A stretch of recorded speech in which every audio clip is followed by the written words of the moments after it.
Very good evening, ladies and gentlemen. Thank you very much for joining us on another episode of Beyond the Headline. Tonight, we're going to be looking at not just Bangladesh, but at India's neighborhood. Many of the countries that are in the middle of instability, violence, and a lot of chaos. Bangladesh is just one chapter, a big, serious one. Amid all of that, from Sri Lanka to Bangladesh, to Pakistan, to Myanmar, to Nepal, to Afghanistan. We're going to be looking at all of this and what does this mean for India.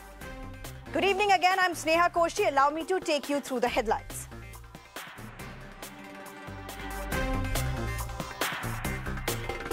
Amid more deaths and turmoil over reservation in Bangladesh, Prime Minister Sheikh Hasina leaves the country. Hasina has landed at Hindon Air Base in Delhi NCR and will later go to London. Meanwhile, violence continues in Bangladesh. Protesters climb atop statue of Bangabandhu Mujibur Rahman and vandalize it.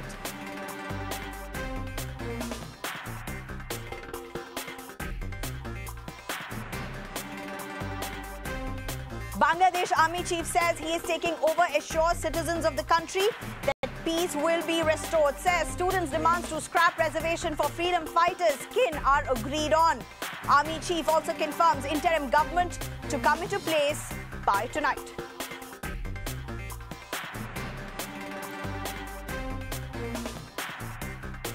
Sheikh Hasina's son speaks exclusively to Mirror now. Says she did not want to leave the country. She did so only after being forced by the family members. Says she has not decided on asylum yet.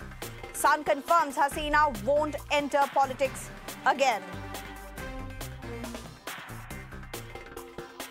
NSA Ajit Doval meets Sheikh Hasina at the Hindon Air Base. Reports say she has sought asylum in the UK. External Affairs Minister S. Jayasurya briefs Prime Minister Modi and LOP Rahul Gandhi on the crisis.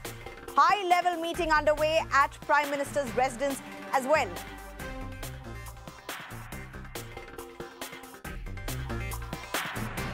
And UK's new Prime Minister holds an emergency meeting after the country is rocked by its worst riots in years.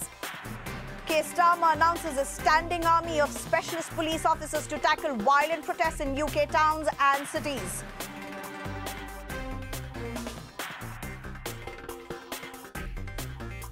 After outlawing child marriage, Assam Chief Minister Himanta Biswa Sarma ups the ante, set to bring a law against what he calls love jihad and land jihad. The opposition Congress and AIUDF says the move is anti-Muslim and will be challenged.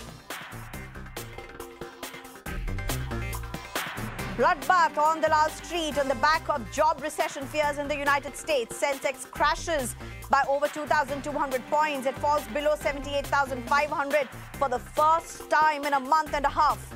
Nifty also down by 3%. And it's a heartbreak for Lakshya Sen, not just Lakshya Sen but even India after heroic fight.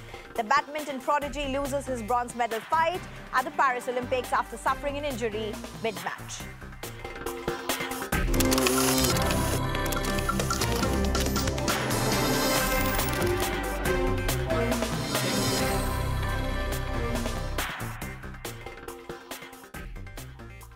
Ladies and gentlemen, violence, arson, instability, and a Prime Minister who was forced to resign and flee her country. Former Prime Minister, now the former Prime Minister Sheikh Hasina has landed at Hindon Air Base amid tight security of the Indian Army. The importance and sensitivity for India evident as National Security Advisor Ajit Doval meets her. And not just at the Hindon, inside the Parliament room, External Affairs Minister S. Jayasurya briefs Prime Minister Modi and even the leader of opposition on the situation in Bangladesh, where protesters ran amok, vandalizing, looting Sheikh Hasina's residence, and the celebrations breaking forth in Dhaka as the former Prime Minister landed in Delhi NCR. This just hours after the founder of Bangladesh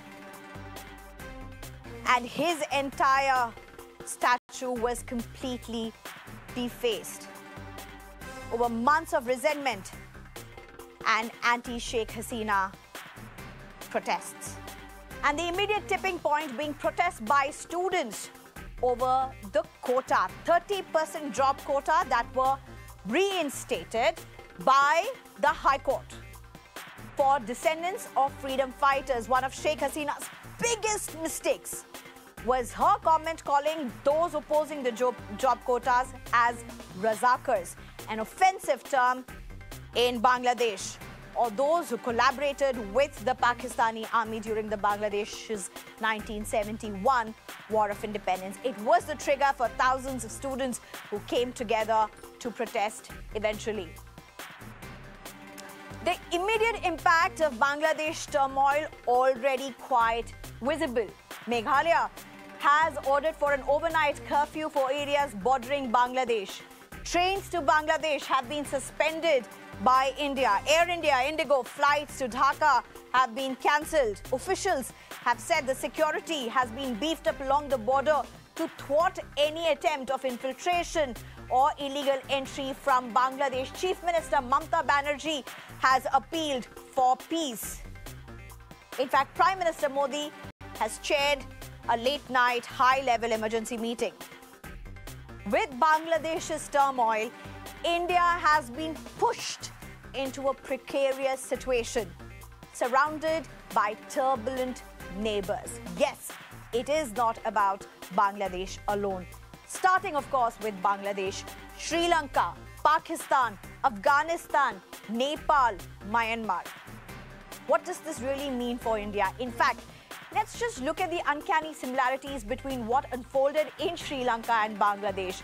Pushback over policy by strong leaders, violent protests leading to resignations, clamp down on protests that backfired, leaders fleeing their countries amid the crisis, in fact being forced to flee. The then Sri Lankan President Gotabaya Rajapaksa had escaped to Maldives. Violence, arson on the streets. Leaders' residences were stormed, vandalized. Military had taken over, internet censorship. I mean, let's just spend the next few minutes understanding the problems and the challenges for India straight from the neighborhood. We just saw with what happened with Sri Lanka. And what does that really mean for India? Increased Chinese presence in Indian Ocean and the impact on maritime and infrastructure projects have been evident. With Pakistan, of course, I mean, it's being seen, it's being spoken of, it's being proved by India as a haven for terrorism. Pakistan's long history of coup and regime change. No PMs have managed to complete a full term. Just in 2022, Imran had taken over the army, ousted from power, landed into jail. Intense protests, arsons after Imran's ouster. The country is grappling with its worst economic crisis in 50 years, with high foreign loans, debts and repayment inflation over 30%. That's Pakistan, and we don't even have to explain about what the challenge with an unstable Pakistan really is for India. Afghanistan, remember, US's exit has thrown the nation into disarray. Taliban has been controlling since August 2021. Over 29 million people living in Afghanistan are in desperate need. 80% of families live on less than $1 per day. 50% of the population is below poverty line. And what does this mean for India? Emboldened terror groups on Pakistan western border. High-tech US weaponry in terrorist hands. Targeting of Indian investments by the Haqqani group. All of this has been also reported several times. And just look at the country neighboring India, Nepal, where there was a terrible tragedy recently. There's been a persistent political instability. 13 governments since 2008. Not one prime minister has been able to complete the term. It's a revolving door alliance between three parties. Prime Minister's post has been switching between Dahal, Oli and Duba. In fact, July 2024 itself, you had KP Sharma Oli, who had taken over or taken oath as the prime minister for the fourth time. And what does this mean for India? Again, a political instability exploited by China. increased ISI presence for anti-India operations. Water resources, of course, impacted with several rivers that are affecting the flow of Ganges at a time when India has seen some of the worst crisis or the climate crisis challenges. But before we get into an overview and get a panel of experts, I'm being joined at this point by Ambassador Humayun Kabir, ex-Foreign Secretary of Bangladesh. Thank you very much. Thank you very much, Ambassador Humayun, for joining us. My pleasure. My first question to you, Ambassador Humayun, what does this really mean at this point for Bangladesh? Huge, huge challenge for the country, but it's not just the country's issue really at this point. What are we looking at? Well, from a Bangladeshi perspective, I think this is a big transformation, I would say. And I would say we had to give a huge cost during the last 2-3 weeks. But I think now people are in a jubilation mood. But the fact remains that now we have to stabilize the scenario. And I think the military, president, political parties, student leaders, those who led the process, they are all in discussion. And it is our hope that by tomorrow or day after tomorrow, interim government will be formed. And then perhaps that interim government will possibly call for an election within 3 months' time. And as an immediate priority, the political parties, leaders all have called for calm and maintaining communal harmony, maintaining the integrity of state institutions and so on and so forth. So I think we are passing through a transition now. And as you can understand or appreciate, that we had a regime for 15 years and it affected all our institutions, democratic process, judiciary, justice issue. So all these things are now coming to head and we have to sort them out. And the student leaders, I was listening to them a few minutes ago. They say that they have launched the struggle of their movement to secure a discrimination-free society, a just society.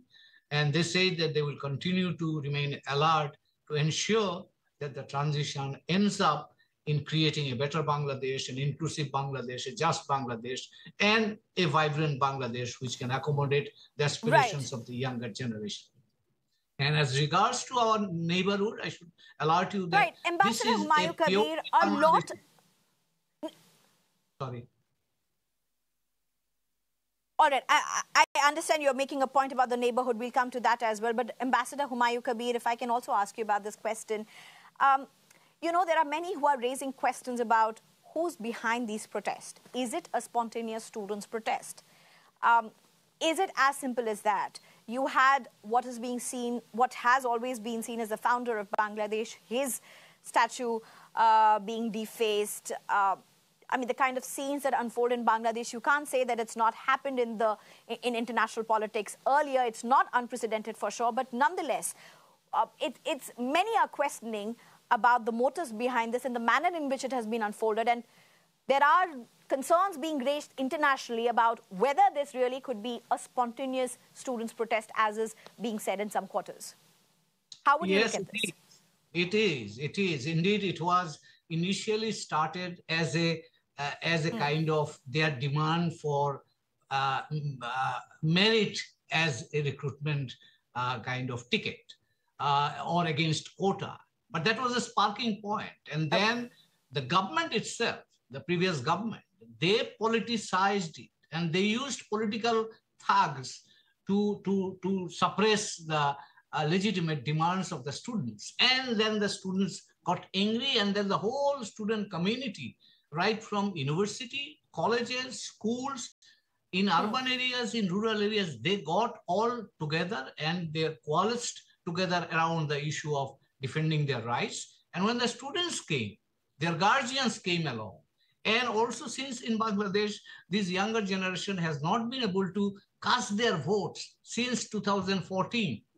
14, 18, and this time also. So there was a strong sense of grievance among the people, which they couldn't express because of the systemic problem or because of the government restrictions. So all of that, when they found an outlet, everything came together, and that has created this massive uprising today. Right. Ambassador Humayun Kabir, my last question to you, sir. It's, of course, going to be some very challenging days ahead for Bangladesh. While it is an internal problem of Bangladesh, the ramifications are quite beyond just Bangladesh. Yeah, I agree. We are aware of that. For example, our, economy is affected. Export, import, remittance, these are all affected. As you have said in your introduction, our neighbors are really concerned, and they have a legitimate reason to do so. But I can assure you that as far as I understand, or my reading is that Bangladesh relationship with its neighbors, including with India or other neighbors, wouldn't be affected too much, because this is something that is completely homegrown, and its focus is still on the domestic issues. And as far as I understand, the government, the relationship with our neighbors, including our, the collaboration, our partnership with India and other countries will continue as it is, because this is important to maintain the momentum of our economic growth, alleviate poverty, ensure better living conditions for our people. So whoever comes to the power, they will have to follow the same trajectory as we have been following, in order to maintain our own interest. Interesting. Ambassador Humayun Kabir, thank you very much for joining us. We wish you and Bangladesh all the very best. Of course, Bangladesh is going to be watched very closely for very, very obvious reasons by the international community. We wish them peace and stability. Thank you very much for joining us. And as I mentioned, we're also looking at what an unstable or trouble in India's neighborhood really means for India. I'm also being joined by Ranga Jayasurya, who's a columnist with Daily Mirror. Mir Mustafizur Rahman, who's a special correspondent for the Financial Express. He joins us from Dhaka. Major General Sanjay Meston, who's an ex-defense attaché for Afghanistan, beg your pardon, as well as Prabhu Dayal, who's a former diplomat. Thank you very much, all of you, for joining us. Very quickly to you first, Major General Sanjay Meston. With what's happening around India, particularly with what's happened with Bangladesh, and that's not in isolation, what is India really looking at? It's a concern for India. The security issues are a big challenge, not only coming now from this instability in Bangladesh, but in the entire region. And I feel India is the only one country which perhaps now appears as the anchor.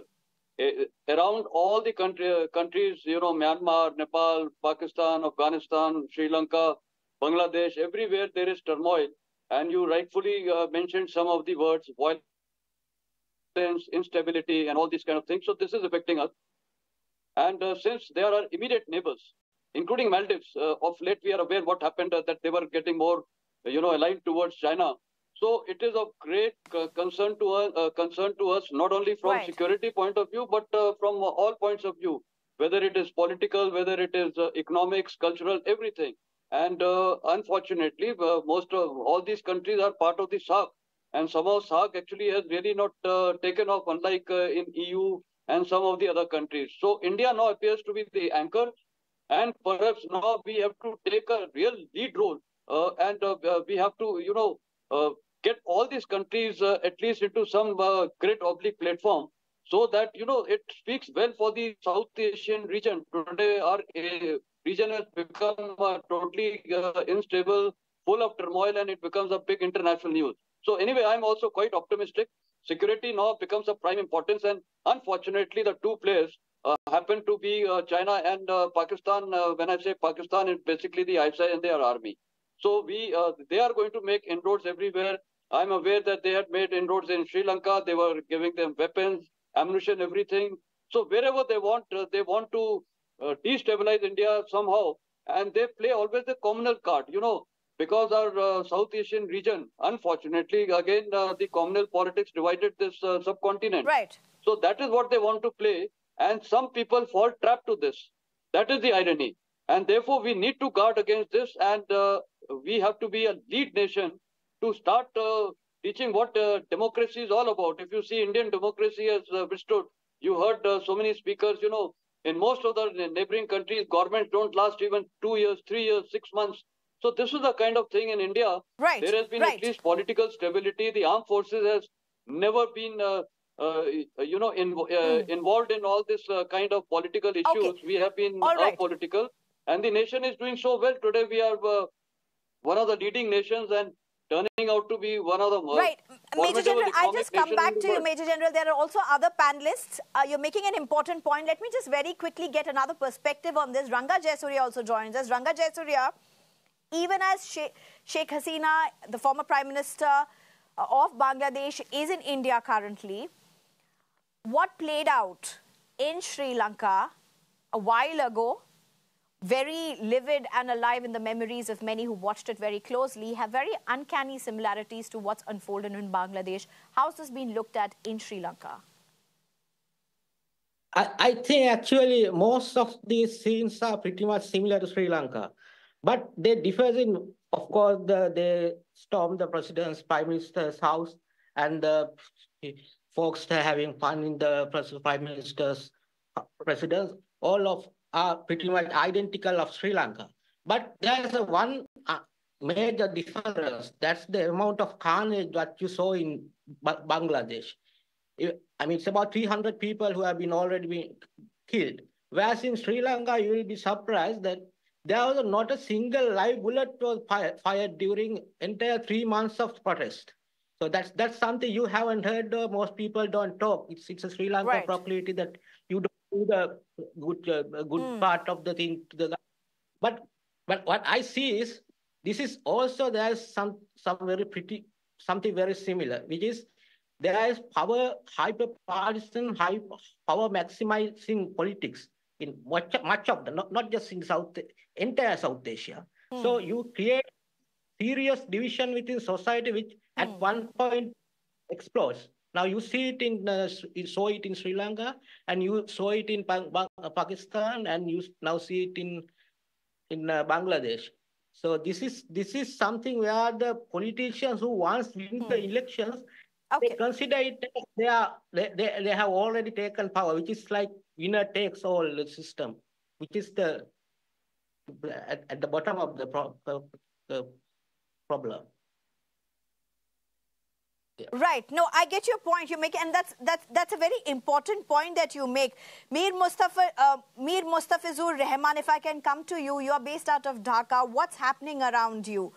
And what would you say to the point that, lots of people are talking about the similarities of what happened in Sri Lanka and in Bangladesh for that matter, but a big difference is the casualties, the deaths that have happened over the last few days, shocking people and throwing Dhaka into a dark era, if I may say, that many would say is not unprecedented but not expected of a country like Bangladesh or a democracy in 2024. But how is this being looked at in Dhaka? So the point is there are several issues. First, regarding its impact on India, what I'm telling you very frankly that somehow India had a contribution to these consequences because for the last 2 terms, the election conducted under this government was not fair and controversial, So many in Bangladesh blamed India for this, and they said that this government was basically groomed by Indian authorities, which ultimately resulted in the growing anti-Indian sentiment in Bangladesh, whereas most of the people in our country are keen to see India as our closest friend and closest neighbor, but the Indian leadership does not understand the pulse of the people of Bangladesh, number one. Number two is the panelist, honorable panelist from Sri Lanka rightly said that the casualty is much more higher, that around over 400 people killed in the violence that took place in the last at least 2 weeks. But the thing is that this was the result of wrong handling by the government itself. Because you see, in Sri Lanka at one stage, the government, the ruling party outfits, they did not emerge on the street. But here, in the last couple of days, we have seen that the ruling party youth activists and the student activists, they openly challenged the protesters on the street, which made the entire situation out of control. If they were not on the street, then things could be managed. So far, I understand. And now the Indian government must engage itself with the new government, whoever it is, given the context that BNP has a very sour relationship with China. So I think India should cash in on this issue, and forgetting whoever in the power, whether the Prime Minister Hasina had a very good relationship with the Indian top two political parties, but India should forget it. India should now concentrate on engaging more with the coming leadership. Right. That's interesting. Prabhu Dayal, if I can get in to respond to what our panelists have just said.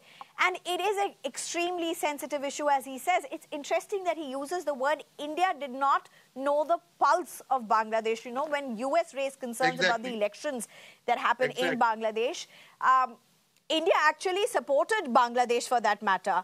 And they said that, you know, not recognizing or disrupting that would mean inroads for China. It's interesting what the panelist has said, because frankly, let's look at what several neighbors at some point have said. It's almost echoing the same.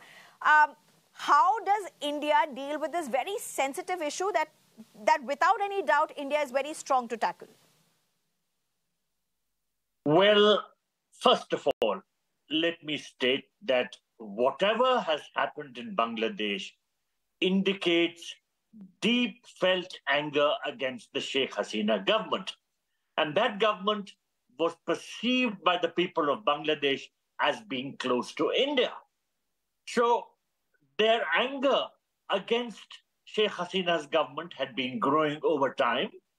And there were some indications that there were some external factors also which were increasing this anger. Now, what should India do? Your question. First of all, India must wait and watch. I entirely agree with what Mr. Mujibur Rahman just now said, that India must try and cultivate a good relationship with whichever government takes over, though this is not going to be easy.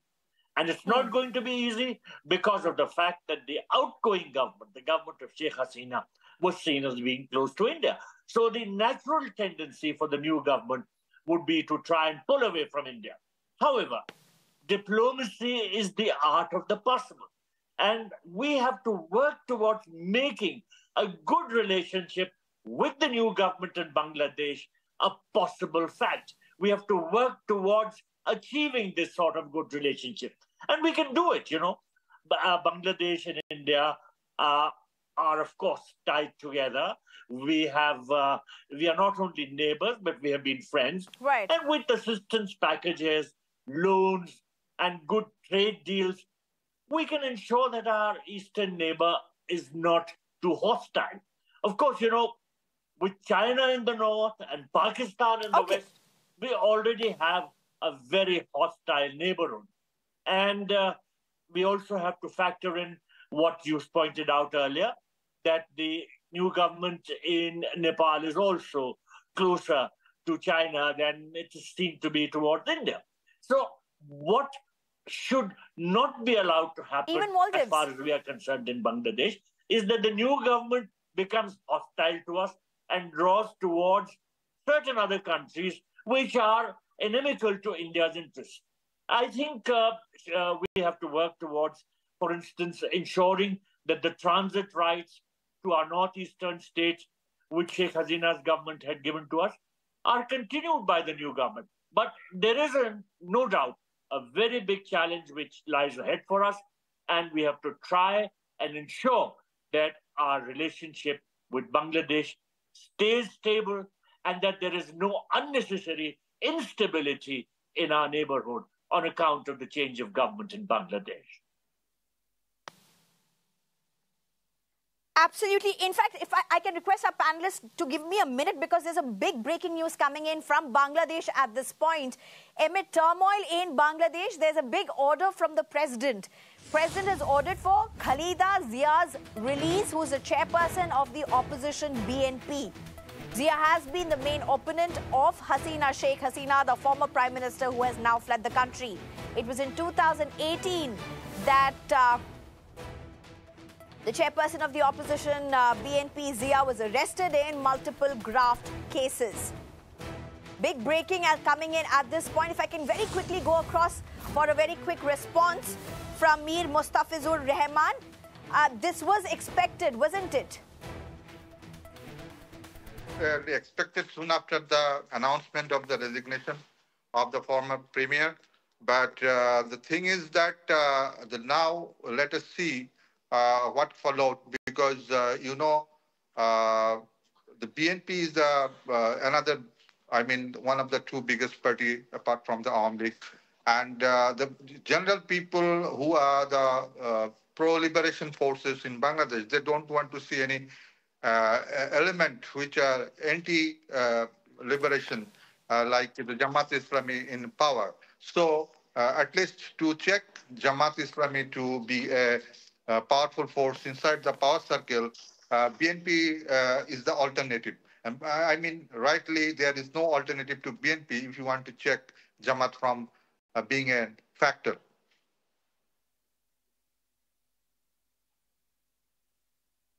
Thank you so much for giving us that first reaction. But if I can very quickly go over to Major General Sanjay Maestan at this point. Major General, there's going to be, of course, the next few days which are going to be very crucial for Bangladesh.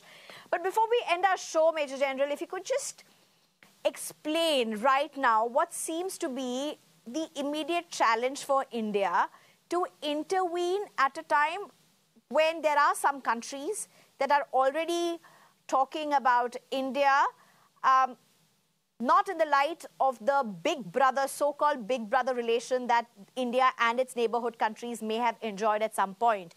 So you already have some visible changes in some countries, say Nepal, say Maldives, and even other places which may not be explicit, but there are a lot of reports that seem to be emerging from those countries as well. While India has to be extremely strategic and sensitive with what's happening in Bangladesh, the overarching challenge is really there for India to face. From maritime trade to bilateral relations, a lot really at stake. And of course, terror. Yeah, very true. See, the biggest concern for India is to have political stability in a neighborhood. Now, what can India do? I will just come straight to Bangladesh. Now, this is the latest example what has happened of a highly unstable government, or rather there is nothing in total instability, and that leads to a lot of issues, including security concerns for India. So I agree with the previous panelists also. They have given good suggestions.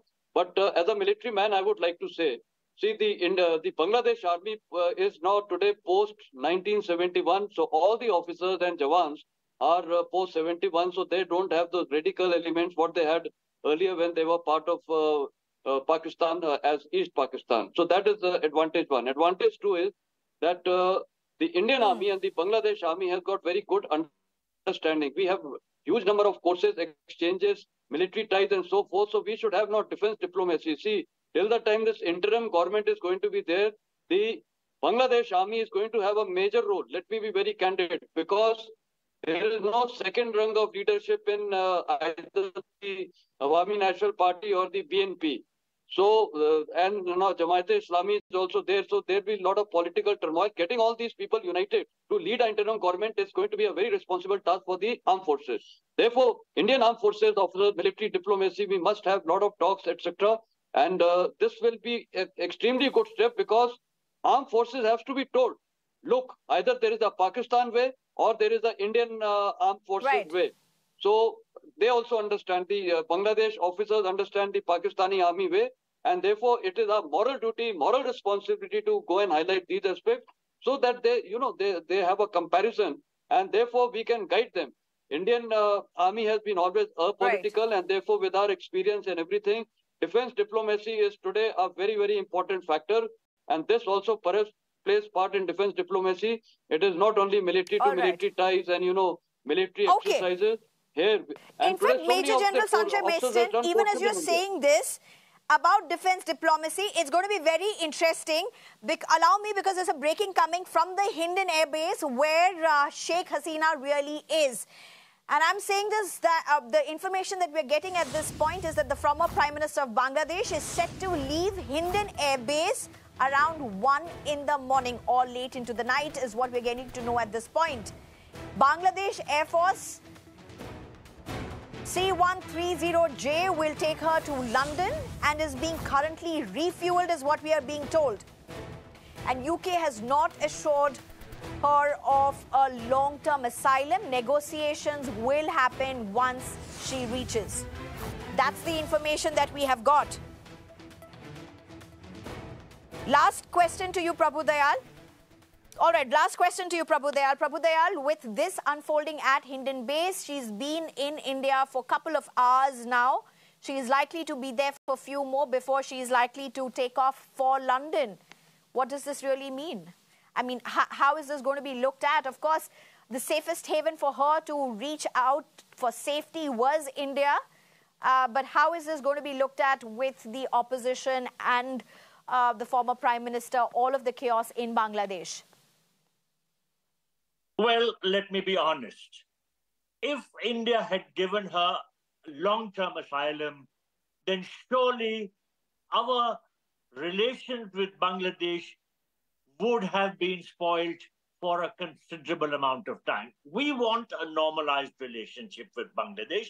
We are friendly in our attitude to the people of Bangladesh, but with the ousted Prime Minister permanently ensconced here, our relations would have been hitting some troubled waters. Let me mention that geopolitics is very important.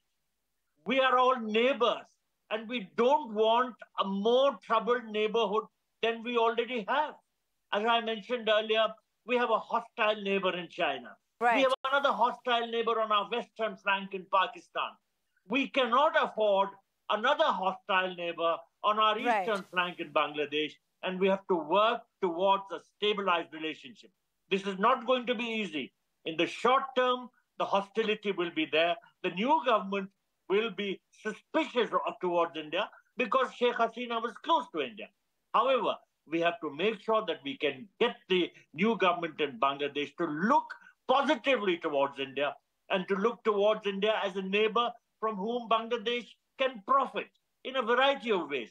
And that will work towards a safer and better geopolitical environment for us. Right. Thank you very much for those comments. In fact, it's interesting because the former Sri Lankan president, when he decided to flee Sri Lanka, went on to take refuge in Maldives, which by then was being seen as quite tilting towards China. And now you have here Sheikh Hasina, who, of course, has taken her first refuge with India. It's going to be interesting to see how the geopolitical situation is going to be changing in the SAARC countries, in India and its neighborhood as well. India being very cautious as expected, and a lot at stake when it comes to politics, bilaterals, as well as peace. I want to thank my panelists at this point: Ranga Jayasurya, Major General Sanjay Meston, Prabhu Dayal, as well as Mir Mustafizur Rahman. Thank you very much for joining us with your very, very important perspectives. And of course, we just hope Bangladesh recovers soon and returns with peace and stability. It's time for a very short break. On the other side, we bring you the big developments through the day and the latest.